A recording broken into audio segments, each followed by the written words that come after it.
और उम्मीद करता हूं कि हम सब मिलकर इसको बांसवाड़ा जिला के अंदर और बांसवाड़ा जिले के बाहर, वैसे वागधरा गुजरात में, मध्य प्रदेश में 3 राज्यों में काम कर रहा है। हमसे जुड़े हुए 3 राज्य, इन राज्यों में हम आंदोलन करें। राजस्थान के लोग गुजरात में जाएं, गुजरात के लोग राजस्थान में आवें, राजस्थान के लोग मध्य प्रदेश में जाएं, मध्य प्रदेश के लोग इधर आवें। तो हम एक दूसरे स्थान पे क्या काम कर रहे हैं इस दिशा की ओर, ये जरूर हम सबको देखने का मौका मिलेगा। ये बात मैं इस अवसर पे कह सकता हूं। मैं बहुत लंबे समय से वागधरा से जुड़ा हुआ हूं और यहां आने से जीवन की कई सारी पुरानी यादें और जो जीवन का शेष समय रहा उसको हम कैसे आगे काट सकते हैं बेहतर तरीके से, ये सीखने को मिलता है। हम कैसे करेंगे, जैसे अभी मैडम कह रही थी हमारी रंजनी बहन कि नीचे बैठना अच्छा लगता है, नीचे बैठना अच्छा लगता है। तो ये जीवन में कुछ सीखा है। वर्कर इनके चले गए, गाय का दूध खुद ने निकाला, गोबर खुद ने साफ किया, सबको घास पानी खुद ने डाला।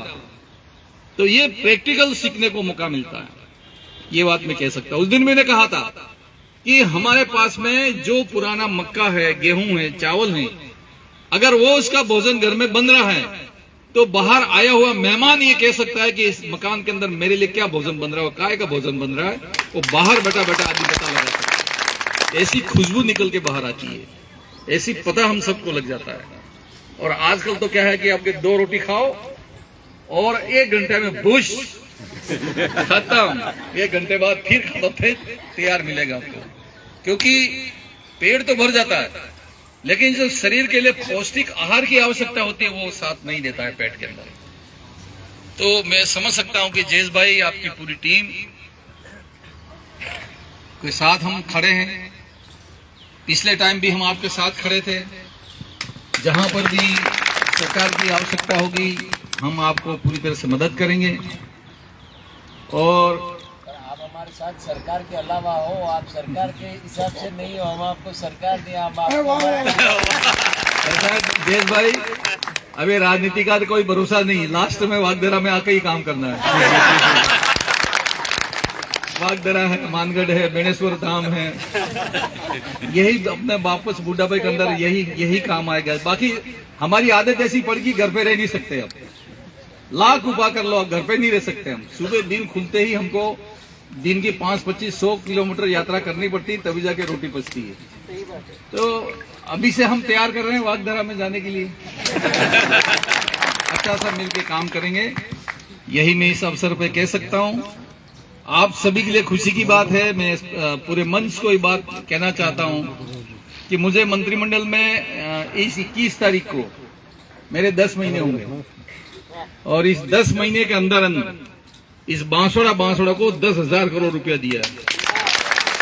10,000 करोड़, इन्हें 2,500 करोड़ की थी तो बड़ी केनालें हैं। किसान बहुत कहता है किसान गरीबी में जीता और गरीबी में मर जाता है, मृत्यु को प्राप्त करता है। जब मुझे इस बात का मौका मिला, मैं मुख्यमंत्री जी को धन्यवाद करता हूं कि उन्होंने मेरी बात को रखा और 2,500 करोड़ की 2 कैनाल, एक तो पीपल खोर से लगाकर दरियावत, पूरा 99% आदिवासी इलाका है। इसी तरह से पूरा सज्जनगढ़ और पूरी गांगड़तलाई और 10 पंचायतें आनंदपुरी की, और इसके अलावा 2 बड़ी बड़ी नदियों को भी बांध रहे हैं एनीकट के रूप में। कहीं 100 करोड़ का एनीकट है, कहीं 150 करोड़ का एनीकट है, कहीं 200 करोड़ का एनीकट है। मैं कह रहा हूं तो एक दिन मैं गुजरात में गया, जब मैंने यही बात कही तो सब लोग मेरी शक्ल के सामने देखने लगे कि ऐसा कोई रुपया आता है हो गया, लेकिन ऐसा ही रुपया आया, मैं ऐसा ही रुपया आया। और ये जब काम हो जाएगा तो आप सबके घर में खुशहाली आएगी और बाल बच्चों को हम खूब पढ़ाएं लिखाएं, आगे बढ़ाएं। बाकी जो गलत रीति नीति है उससे हम दूर रहें और एक लक्ष्य बना के आगे चलें कि हम आगे अपने जीवन में क्या बेहतर कर सकते हैं। हमारे जीवन में हमको एक इंसान के रूप में प्राप्त हुआ है जीवन, हम दूसरों के लिए क्या कर सकते हैं, भाइयों के लिए क्या कर सकते हैं, बहनों के लिए क्या कर सकते हैं, इस क्षेत्र के लिए हम क्या कर सकते हैं, ये तमाम चीजें हमारे सबके जहन में रहनी चाहिए। यही मैं इस अवसर पे कहना चाहता हूं। आप सभी मेरे इस क्षेत्र में आए हुए हैं, सरकार का मैं मंत्री हूं, मैं आपका बहुत वेलकम, बहुत स्वागत करता हूं और मुझे गर्व होगा कि मेरे भाई और बहन मेरे घर से, मेरे परिवार से आज चलकर इतने दूर यहाँ पे आए हैं। तो मैं आपको बहुत शुभकामनाएं देता हूं और आने वाले समय के लिए वागड़ अंचल में एक बहुत परिवर्तन आवे, क्रांतिकारी परिवर्तन आवे, इसी मंगल कामना के साथ मैं अपनी बात को समाप्त करता हूं। बहुत बहुत धन्यवाद। जोरदार आवाज के साथ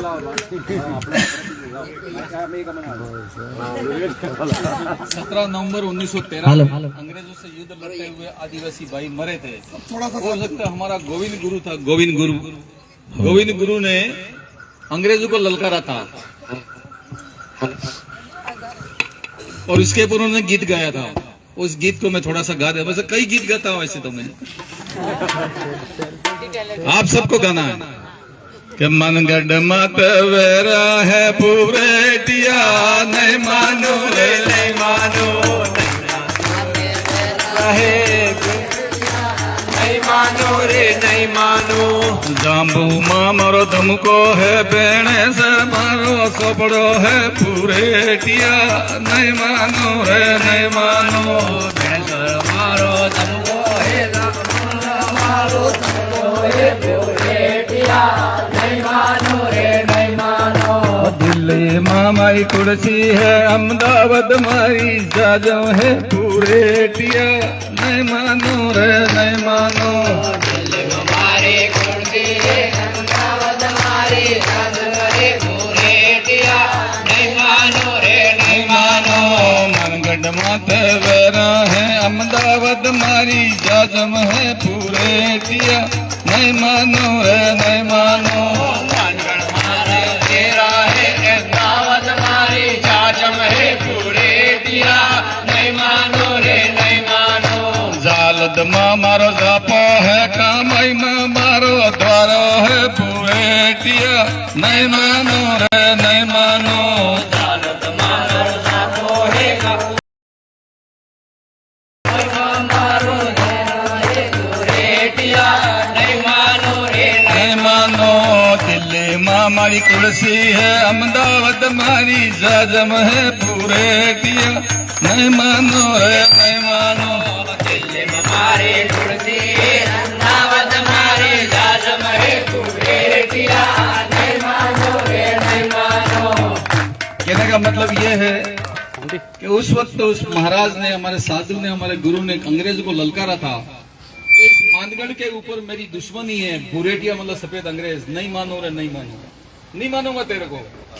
और दिल्ली में मेरी कुर्सी है कि एक दिन मेरी कुर्सी दिल्ली में होगी, और अहमदाबाद में हमारी जाजम है, आज जाजम ही अहमदाबाद की जाजम आके यहाँ पड़ गई साहब, नहीं मानो रे नहीं मानो पूरेटिया, नहीं मानो रे नहीं मानो, तो नहीं माने साहब। उस वक्त किसने 13 में किसने कल्पना की थी? 17 नवंबर 1913 मैंने सरकार के मंत्री रहते हुए भारत सरकार के संग्रहालय में जाके एक कमेटी बना के उस कागज को निकाला और बड़ी मुश्किल से मिला। और इस घटना के ऊपर एक बार उन्होंने लिखा था शिमला में बैठ के, एक बार लिखा था उन्होंने आबू में बैठ के, आबू रोड के, आबू माउंट आबू के ऊपर, और एक बार इन्होंने लिखा बॉम्बे में बैठ के। और लास्ट में फिर उनका जजमेंट आया कि इस मानगढ़ के ऊपर जो 1,500 आदिवासी को बंदूकों से भौंद दिया गया वो गलत मारा गया, ऐसी कोई बात थी नहीं, निर्देश लोगों को मारा गया, ऐसा उस किताब में लिखा हुआ। इस किताब को निकाल के लाया और प्रिंट यहाँ लाके मैंने सरकार के पैसे से कराई और हर स्कूल के अंदर इसको मैंने बंटवाई उस किताब को। तो मैं एक बात दूसरी भी कहना चाहता हूँ, वही विनोबा जी के ऊपर, वही महात्मा गांधी जी के ऊपर। ये देश की आजादी बहुत रास्ते चलते नहीं मिली है। ये देश की आजादी के कई दीवाने ऐसे थे, कई ऐसे दीवाने थे जो जीवन में कुछ भी नहीं बन पाए, लेकिन इस मुल्क को आजाद करके चले गए। और इसके परिणाम है कि आज हम आजाद भारत की आजादी के साथ में आज हम ठंडी सांस ले रहे हैं। वो उन महान आत्माओं की कृपा रही, चाहे वो महात्मा गांधी जी हो, चाहे पंडित जवाहरलाल जी नेहरू हो, चाहे विनोबा जी हो, चाहे वो शहीद भगत सिंह हो, या हमारे गुरु गोविंद हो, या मावजी महाराज हो। ये उन सब महान सपूतों की मेहरबानी है कि आज हम खेल रहे हैं, कूद रहे हैं। और ये मोबाइल 1 मिनट भी नहीं टिकने देता हमको बंद करना पड़ा। पता नहीं कहां से आ रहा है, कहां से जा रहा है, कहां से आ रहा है, कहां से जा रहा है। कुछ लोग ये कहते हैं कि अपने आप हो गया, बहुत मुश्किल है कहना भाइयों। इस देश को मैं एक लास्ट अपनी घटना है, इसको सुना के अपनी बात को समाप्त करूंगा, थोड़ा टाइम तो मैं ले रहा हूं। जब मैं हॉस्टल में पढ़ता था तो अमेरिका की जवार आती थी, जवार बाजरा, उसको खाते थे और वो इतनी सड़ी गली आती थी कि इसको हम खाते थे लेकिन पेट ठीक ढंग से भरता नहीं था। एक दिन मेरे दिमाग में बात आई और वो बात इसलिए आई कि बाजार में गया तो गेहूं की रोटी खाते हुए देख आया किसी पाटीदार को। मैंने कहा कि ये पाटीदार गेहूं की रोटी खा रहा है, हम बच्चे हैं स्कूल में पढ़ने वाले, हमारे नसीब में गेहूं की रोटी कैसे मिल सकती है। हॉस्टल में गया, शाम को जवार और बाजरे की रोटी खाई, बच्चों की मीटिंग बुलाई और कहा कि आज 4 बजे सुबह दिन खुले 4 बजे सबको अंधा हो जाना है। तो उनका क्यों? मैं भी कोशिश करूंगा कि शाम को गेहूं की रोटी खाने मिले। 4 साढ़े 4 बजे हॉस्टल वार्डन आए तो सब लड़के वो घंटी बजी प्रार्थना करने की, तो सब लड़के दीवार के सामने, कोई सर पटक रहा है तो कोई दीवार से जाके टकरा रहा है, तो मैं कहता हाँ काम तो ठीक हो रहा है। फिर मैं मॉनिटर था पूरा हॉस्टल का, मेरे को पूछा कि महेंद्र ये क्या हो गया।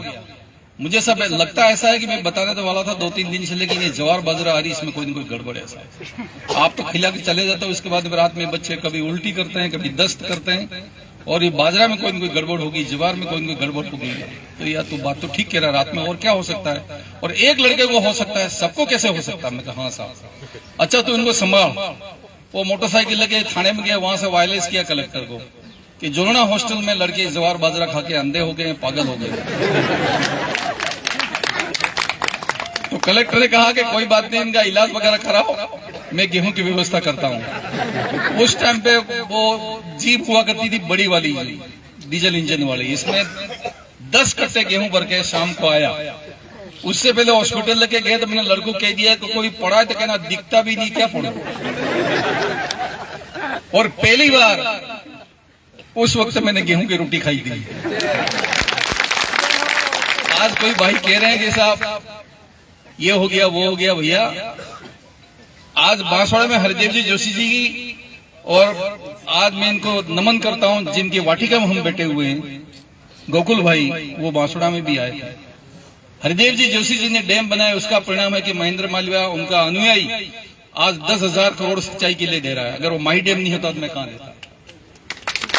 और 2 लाख टन गेहूं का उत्पादन हो रहा है बांसवाड़ा में, अकेले एक बांसवाड़ा में 2 लाख टन, और ये 2 कैनाल होगी तो 2 लाख टन और हो जाएगा, करीबन 5 लाख टन गेहूं अकेला बांसवाड़ा में गेहूं होगा। हालांकि आप तो कहोगे कि ग्राम स्वराज की बात कर रहे हो और कौन सा गेहूं पैदा कर रहे हो। गेहूं तो आपकी मर्जी पड़े वो पैदा करना, लेकिन पानी हमारी प्राथमिकता है। और लास्ट बात, एक बात और कहना चाहता हूं कि अभी 2 दिन पहले अपने घर गया था पिताजी के वहां, मैं जंगल में रहता हूं। मैंने कहा पिताजी को कि पापा ये क्या है, तो वो हमारे वागड़ी भाषा में पाना निकल गया। तो मैंने कहा कि अगर हम लोग, आप तो बुजुर्ग हो गए, हम लोग जो पत्थर निकल रहा है, हमारी मिट्टी बह के जा रही है, इरोजन हो रही है, इस मिट्टी को नहीं रोकेंगे तो पूरी हमारी जमीन है वो पूरे पथरीली हो जाएगी और अनाज नहीं पकेगा। इसलिए एक नारा दिया है, गांव का पानी गांव में, गांव की जमीन गांव में, खेत का पानी खेत में। इस नारे को भी हम सबको सफल बनाना, नहीं तो आने वाला हमारा जीवन है वो खराब हो जाएगा। ये बात मैं सबसे कहना चाहता हूं। आप सबके प्रति आभार। मैंने ज्यादा टाइम ले लिया तो माफी चाहता हूं। मैं तो